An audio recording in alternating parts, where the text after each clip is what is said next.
मैं अपने पार्टी का और इस देश के माननीय प्रधानमंत्री जी शुक्रगुजार हूं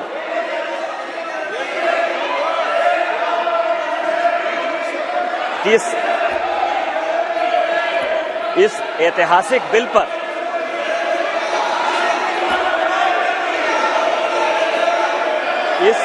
इस ऐतिहासिक बिल पर मुझे बोलने का मौका दिया। सर सी बात कह सकता है, प्लीज बैठिए। नो सर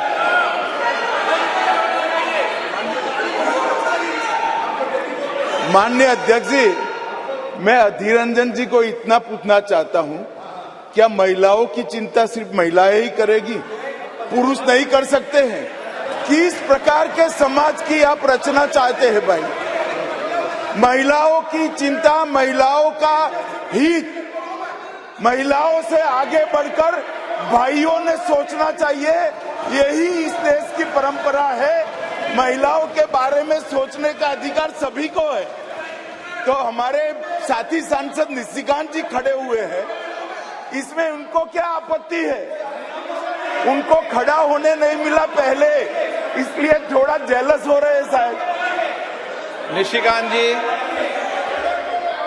माननीय अध्यक्ष जी, कांग्रेस या उसके समर्थक दल किस तरह से लोकतंत्र का गला घोटते हैं, वो मैं उदाहरण हूं। मैं गांव में पैदा हुआ, मेरे माँ पिताजी आज भी गांव में रहते हैं। आज जब मैं पार्लियामेंट के लिए चल रहा था तो मेरी माँ आज एम्स देवघर में भर्ती है सर। उसने मुझे फोन किया कि बेटा यदि पार्टी तुमको मौका देती है तो आज इस बिल के बारे में जरूर बोलो। और इसीलिए कहा उसने कि जो महिला है सर, आज यदि सारे पुरुष यहां मौजूद हैं उसका कारण महिला है। यदि महिला नहीं होती तो पुरुष का कोई एग्जिस्टेंस नहीं होता। और आज चूंकि कांग्रेस की गलतफहमी है, गलती है सर, और ये जितने अपोजिशन के लोग हैं वो इतने वर्षों तक इस बिल को लेकर नहीं आए। हमारे माननीय प्रधानमंत्री जी ने ये नैतिक साहस दिखाया, हमारी पार्टी ने ये नैतिक साहस दिखाया। आज हम बिल लेकर आए हैं कि इनके पेट में दर्द हो रहा है सर। हम वर्षों से सुनते रहे सर कि जननी जन्मभूमिश्च स्वर्गादपि गरीयसी, यत्र नार्यस्तु पूज्यन्ते रमन्ते तत्र देवता। लेकिन क्या हुआ? इस देश में महिलाएं स्कूल एजुकेशन के लिए परेशान थी। जब तक माननीय अटल बिहारी वाजपेयी जी की सरकार नहीं आई, सर्व शिक्षा अभियान इस देश में नहीं आया, महिलाओं का जो है शिक्षा का लेवल नहीं बढ़ पाया सर। महिलाएं यदि बच्चियां स्कूल जाती थी तो उनको जो है खाना बनाकर जाना पड़ता था सर। और इसको जब हमारे प्रधानमंत्री जी ने देखा तो मिड डे मील स्कीम जब तक कि सरकारी स्कूलों में लागू नहीं हुआ तब तक महिलाओं की संख्या, बच्चियों की संख्या नहीं बढ़ी सर।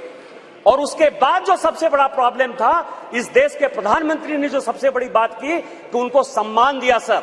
सारे स्कूल में, स्मृति ईरानी जी उस वक्त एचआरडी मिनिस्टर थी, सारे स्कूलों में शौचालय बनाकर महिलाएं कैसे अच्छा से पढ़ेंगी, बच्चियां कैसे आगे बढ़ेंगी, उसी का ये उदाहरण है। और उससे आगे बढ़कर आज जो कल से लेकर परसों से लेकर माननीय प्रधानमंत्री जी लगातार बोल रहे हैं कि सही समय है, यही समय। और इसी समय पर आज ये ऐतिहासिक सेशन बुलाकर माननीय प्रधानमंत्री जी ने महिलाओं को जो सम्मान देने का काम किया, उसके लिए हम भारतीय जनता पार्टी के कार्यकर्ता गौरवान्वित हैं। और हम उनका जो है आदर और नमन करते हैं कि उन्होंने महिलाओं को आरक्षण देने का फैसला किया। सर मैं पढ़ रहा था, काफी बातें कही, मैं केवल 2-3 चीजें बताना चाहता हूं, फिर अपने विषय पर आऊंगा सर। ये देश इस संविधान से चलता है और इसका आर्टिकल 82, मनीष तिवारी जी यहां बैठे हुए हैं, कल से लगातार वो संविधान की बात कर रहे हैं। अभी सोनिया जी ने भी बोलते हुए बातें कही कि अभी क्यों नहीं लागू कर दिया, कब से लागू कर देंगे। ये देश संविधान से चलता है। मैं आर्टिकल 243D और आर्टिकल 243T, जिसके लिए कि उन्होंने बड़ा अपने आप को गौरवान्वित महसूस किया कि हमने पंचायत में जो है महिला रिजर्वेशन लागू किया, बड़ा अच्छा किया। लेकिन ये आर्टिकल में 243 डी और 243 टी हमने तो नहीं दिया। आप दोनों को पढ़ लीजिए, 243 डी और टी क्या पंचायत में किस तरह से रिजर्वेशन होगा और म्युनिसिपल कॉर्पोरेशन में किस तरह से रिजर्वेशन होगा। आपने उसके लिए कभी ओबीसी की बात तो नहीं की। यदि इस आर्टिकल में यदि आपने डाला होता ओबीसी की बात, तो आप जब करिए बहुत अच्छा, इतने वर्षों से आपको नहीं दिखाई दिया। उसी तरह से 1947 से लेकर 49 तक ये पूरा संविधान सभा चलता रहा। परसों से यही भाषण सुन रहे हैं सर। इस कॉन्स्टिट्यूएंट असेंबली से लेकर 1952 से लेकर आज तक चुनाव हुआ, कभी किसी ने राज्यसभा में रिजर्वेशन की बात नहीं की, विधान परिषद में बात नहीं की। आज भी राज्यसभा में शेड्यूल कास्ट और शेड्यूल ट्राइब को रिजर्वेशन नहीं है, विधान परिषद में शेड्यूल कास्ट शेड्यूल ट्राइब को रिजर्वेशन नहीं है। आप कौन सी नई बात केवल पॉलिटिकल एंगल के लिए ले आते हैं?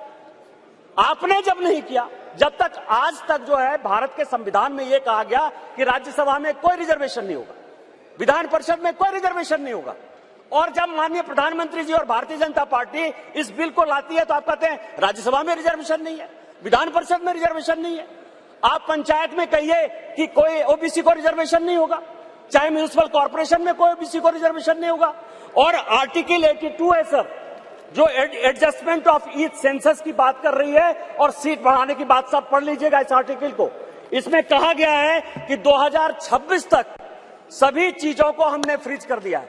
आप अनकॉन्स्टिट्यूशनल काम करना चाहते हैं, आप उसके ऊपर जो है कहते हैं कि 2024 से लागू कर दीजिए, तुरंत सुप्रीम कोर्ट में जाएगा और सुप्रीम कोर्ट में तुरंत स्टक डाउन हो जाएगा। क्या आप चाहते हैं कि महिलाओं को रिजर्वेशन नहीं दें? और जिस तरह से आप केवल राजनीति के माध्यम से इस महिला रिजर्वेशन को लॉलीपॉप बनाते रहे, घुमाते रहे, वही भारतीय जनता पार्टी करे।